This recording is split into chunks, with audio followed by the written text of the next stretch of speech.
Panahon na ng pagbabago, dahil sa ito ay kinakailangan tayo na magtulong-tulong na maunlarin ang mahal natin ngayon.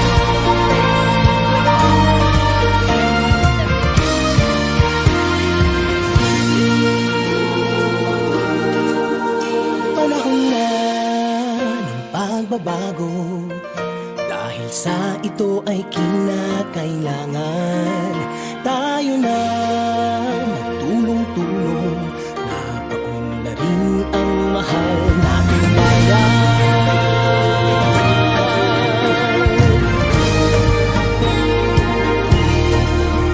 Panahon na magbabago, at ayos ang mga dapat ayusin.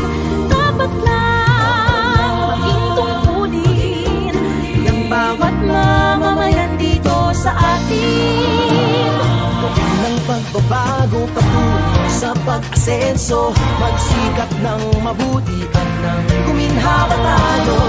Bagong malaki natin sa mundo at ipamalas ang bagong Pilipino, at bagong Pilipino.